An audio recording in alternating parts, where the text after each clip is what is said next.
Phoning the local council about an abandoned vehicle. First, you have some time to look at questions 1 to 6.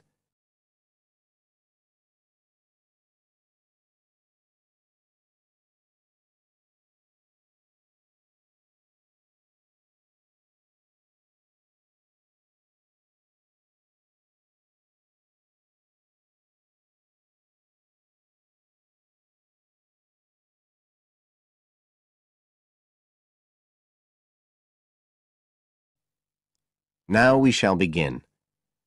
You should answer the questions as you listen, because you will not hear the recording a second time. Listen carefully and answer questions 1 to 6.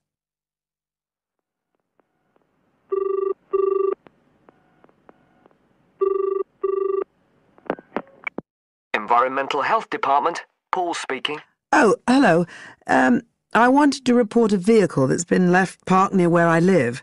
I think it's been abandoned. I wondered if the council could arrange to get it towed away. Have I got through to the right department? Yes, you have. If I could just take a few details. Your name, please? Mrs. Shepherd. Thank you. It's not my vehicle, though. I just thought someone ought to report it. No, that's fine. What I need to do is take some details first, then we can decide what to do about the problem. Oh, I see. So the next thing I need to know is your address. Right, it's 41 Lower Green Street. Yes? Barrowdale. And the postcode's WH4 5JP. Fine. And if I could just ask for a telephone number? It's 01778 552387. I'm out quite a lot, but you can just leave a message on the answer phone if you need to. Or I could give you my mobile number. That's all right, don't worry. Now, could you tell me a little more about this vehicle? You say it's been abandoned. Well, it certainly looks like it. Can you give me an idea of where it is? Yes, it's near the main road that goes through Barrowdale. Is that the A69? Yes, that's right.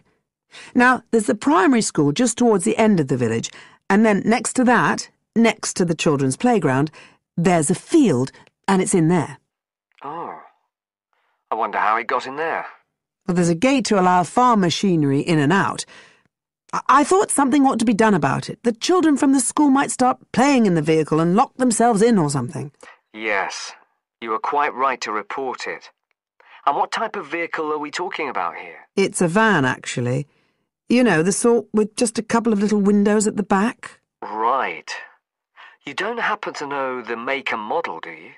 Oh, yes. I went and had a look and got all the details. I thought you might need them. I'm surprised the school hasn't contacted you about it. Anyway, I wrote the details down. Right. It's a Catala, and the models are Flyer 2000. Is that Flyer? That's right. Very good. And the colour? Well, it's not all that easy to see because it's absolutely filthy. And actually, it looks as if it's had a paint job at some stage. It's blue, but you can just see white underneath where it's been scratched. Right. Well, I'll just make a note of the present colour, and if you could just tell me the vehicle number. Did you make a note of that? Oh, yes. It's S322GEC. Okay. Before you hear the rest of the conversation, you have some time to look at questions 7 to 10.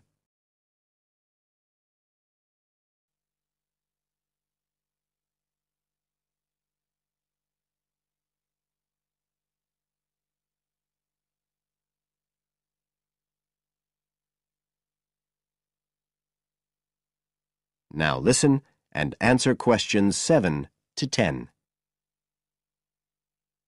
And it sounds as if the general condition of the vehicle isn't too good, from what you say. No, it's pretty poor.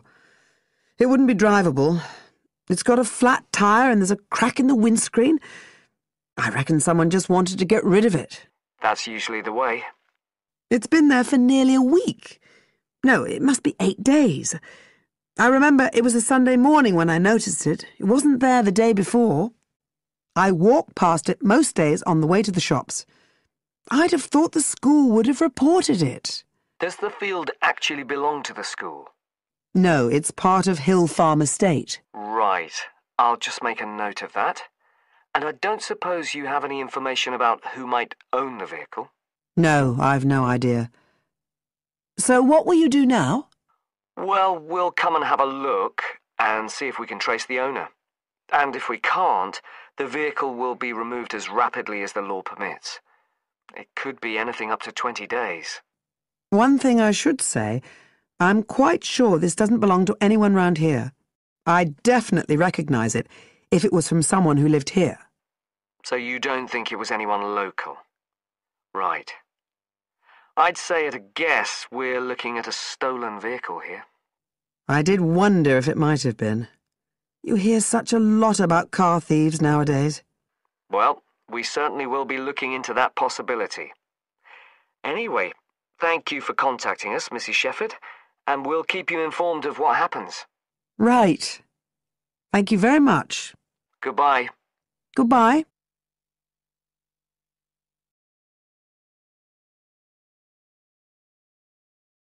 That is the end of part 1. You now have half a minute to check your answers.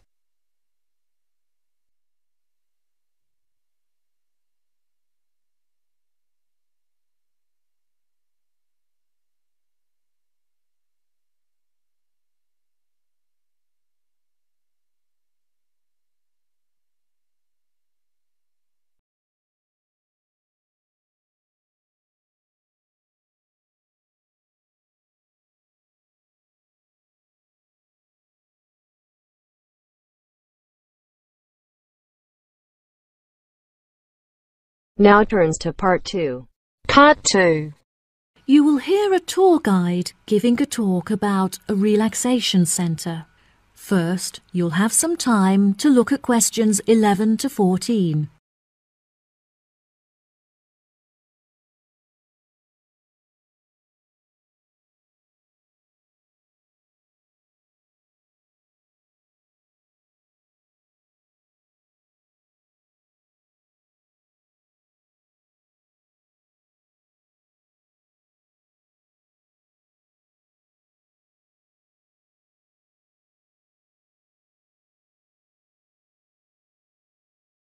Now listen carefully and answer questions 11 to 14. Hello everyone, my name is Sally. Welcome to our globally renowned spa and relaxation centre here at Island View Estates. Before you all wander off and begin exploring the facilities, I'd like to go over a few things. Now, this year is a very special milestone for our beloved centre, as it is our 25th anniversary. I understand that this means you have all paid an increased price for your tickets, but I can promise that all of the events we have scheduled for your enjoyment will make the costs well worth it. I know that all of you have travelled a long distance to make it here to the centre of the New Forest, but it is thanks to its remoteness that our centre is such a beautiful place to relax. I'm sure you are all keen to find out what activities we have arranged for you, so I will give you a quick overview. Tomorrow we have arranged for you all to participate in a yoga session for the duration of the morning, followed by a day of relaxation at the pool, where we have ample sun umbrellas to protect you from the sun. On Wednesday, we have organised a sightseeing hike through the forest, where you will be able to test your navigation skills and witness the wild ponies in their natural habitat. It's forecast to be sunny that day, but I recommend that you all bring rainproof clothes just in case. On your last day, we have a special surprise, a pony trek along the beach. We ask that you all wear full-length trousers and that all women have their hair tied up in a ponytail. Helmets are provided at the centre for those who would like to wear one. There are a couple of beautiful attractions here at the centre that you must all be sure to visit before you leave. The Rose Garden, located just at the corner of the property, is home to many indigenous species and is beautifully serene and peaceful, the perfect place to collect your thoughts or read a book. Our sunset boat ride has been the favourite attraction for many of our visitors. Simply hop aboard and relax whilst we sail you out into the open sea to witness one of the most beautiful spectacles that nature has to offer. Last, but certainly not least, is the freshwater pond, which serves as a watering hole of sorts. Some of you may even be lucky enough to spot our resident kingfishers, who are members of a very rare and endangered species.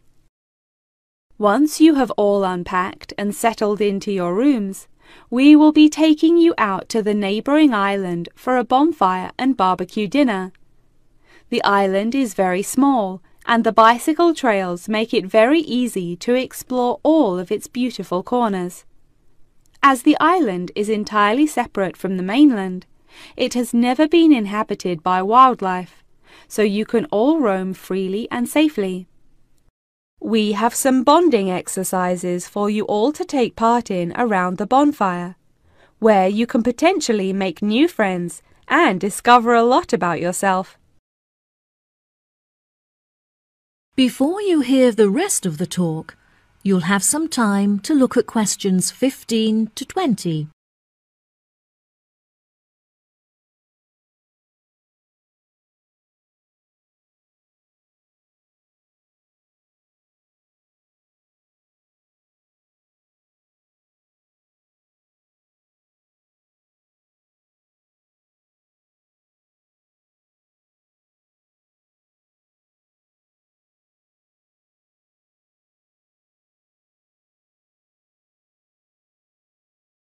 Now listen and answer questions 15 to 20. Now, let me tell you a little bit about the facilities that the resort has to offer. For those of you keen on indulging in a little bit of retail therapy, just wander along to our tourist centre, where we have a wide selection of presents on sale at reasonable prices. If you are feeling more drawn to the natural surroundings and scenery, I recommend that you take a trek up the mountain, where you can enjoy the panoramic outlook from the peak. For a bit of cultural indulgence, why not pay a visit to our small on-site theatre, where you can enjoy watching a range of movies and check out some works by our resident street artists.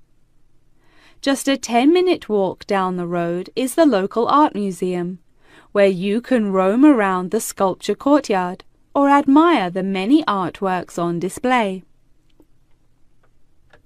Here at the resort, we are incredibly lucky to be located right next to a nature reserve, where many species of endangered wildlife live in the pond. Just on the bank is a small hut where visitors can observe the fish and birds in their natural habitat. Now, if any of you are interested in history, you have the very interesting opportunity to visit the ancient building at the south side of the grounds. The building is now a museum. However, it originally served as a jail for those charged with crimes of treason against the royal family. Well, that just about rounds it up. Now, if anyone has any questions? The end of part 2. You now have half a minute to check your answers.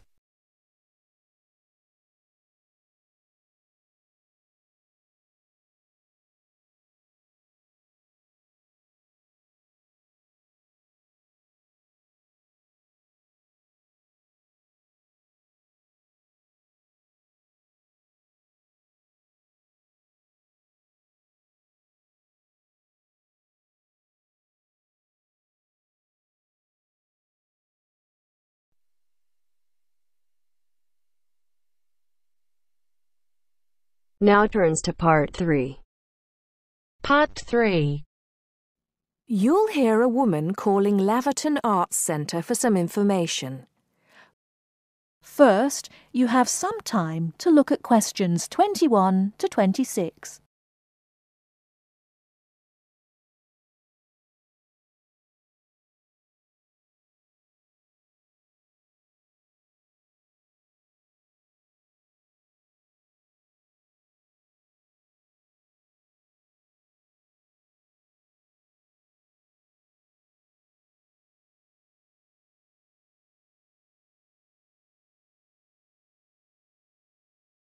Now listen carefully and answer questions 21 to 26. Laverton Arts Centre. How can I help you? Hello. I've been to the Arts Centre a few times recently, and I understand you have this scheme for regular visitors.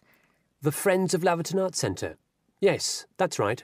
I wonder if you could tell me a little about it. I mean, how much it costs and what benefits it offers, things like that. Certainly. Well, first of all, the good news is that we've recently changed the scheme. It used to cost £15 a year, but now it's free. All you have to do is fill in an application form.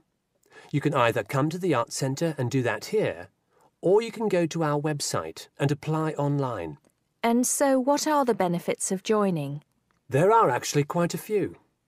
As a friend of Laverton Arts Centre, you'll receive a newsletter every 3 months with information on all the forthcoming events. That sounds useful. You also get priority booking for shows and concerts in the main theatre. Can you explain how that works exactly? Yes. What that means is that when tickets go on sale, for the first 2 days they're only available to Friends of the Arts Centre. So as long as you book early, you can make sure you get seats. Great! Do you ever offer discounts to Friends of the Centre? Under the old system, when you had to pay to be a member, we did. Under the new system, there won't be any discounts for shows in the main theatre or films at the Arts Cinema. Having said that, we will be offering some discounts to members for performances in the small theatre. There'll be information about this in each issue of the newsletter. I suppose I can find that information online as well, can I? Absolutely. Actually, we're redoing our website at the moment.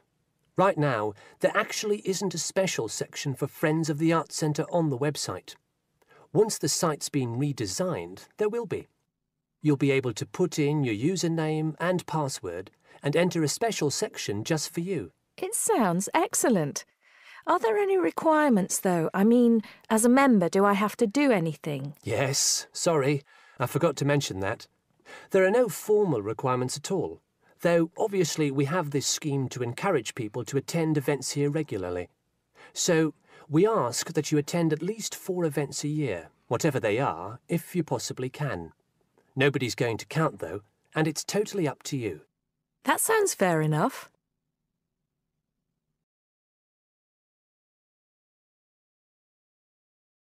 Before you hear the rest of the talk, you have some time to look at questions 27 to 30.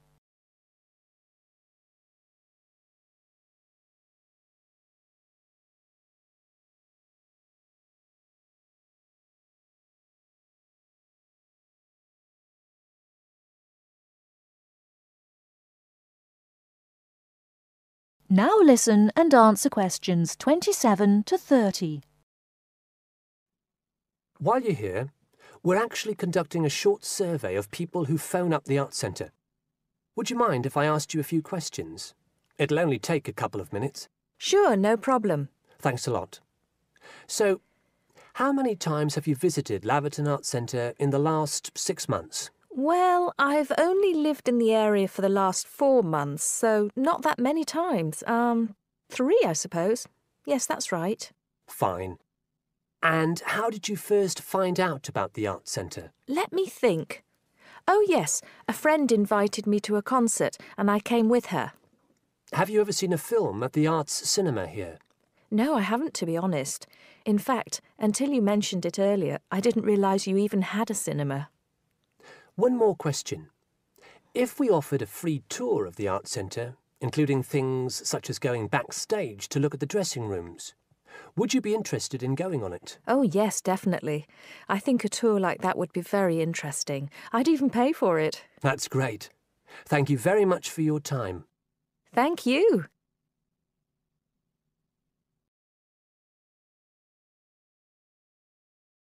That is the end of part 3. You now have half a minute to check your answers.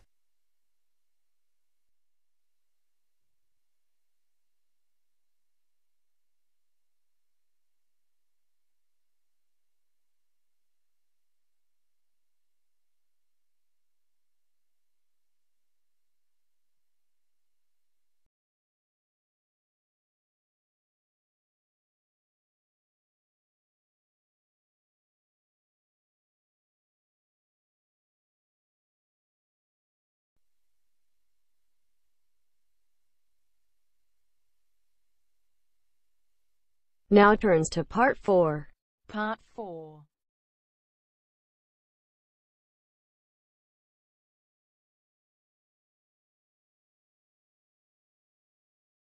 You will hear a talk about a research project on the tiger shark. First, you have some time to look at questions 31 to 40 on pages 7 and 8.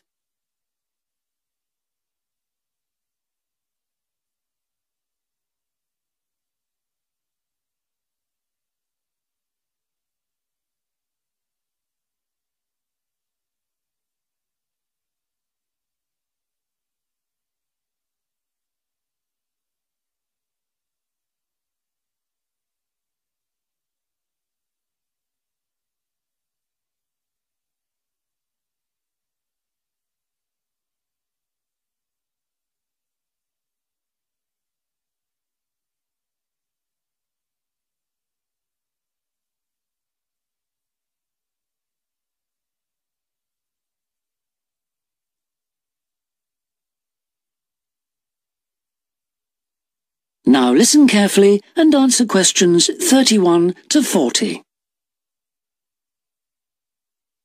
Good morning, everyone. Today I'm going to talk about the research project I've been involved in on the tiger shark. First of all, some background information. The tiger shark, also known as the leopard shark, is often thought to have got its name from its aggressive nature. But in actual fact, it's called that because it has dark bands, similar to those on a tiger's body. It is a huge creature, growing up to lengths of 6.5 meters. It can be found just about everywhere throughout the world's temperate and tropical seas, but it is most often found along the coast, rather than the open sea. In terms of feeding, tiger sharks tend to be most active at night, and are solitary hunters. Their preferred prey includes other sharks, turtles, seabirds, and dolphins, to name but a few. However, it's not uncommon to find garbage in its stomach. This is because it tends to feed in areas such as harbors and river inlets, where there is a lot of human activity. Now to the project itself. We are particularly interested in some studies that have been done in the Rain Island area. Observations here have shown that there is a large population of tiger sharks present in the summer during the turtle nesting season. However, during the winter months the sharks disappear. So we decided to do some of our own research there.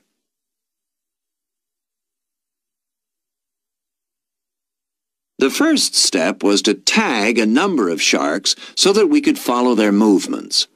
To do this, we first needed to catch the sharks. Early in the morning, we baited lines with large bits of fish and set them in place. These lines were then checked every 3 or 4 hours. If no sharks were caught, the baits were replaced. Once a shark had been caught on one of the baited hooks, it was pulled in close to the boat and secured so that we could carry out a number of brief activities to aid our research. This usually took no more than about 10 minutes and was carried out as carefully as possible to minimize any stress to the shark. Each of the tiger sharks that we caught was measured and fitted with an identification tag, and also a small amount of tissue was taken for genetic studies. For some larger sharks over 3 meters long, we also inserted into the belly a special acoustic tag capable of sending satellite signals, while on other large sharks we attached a camera to the dorsal fin to enable us to study the behavior and habitat use of the sharks. After this, the shark was released, and we were able to follow its movements. So what was the purpose of all this tagging?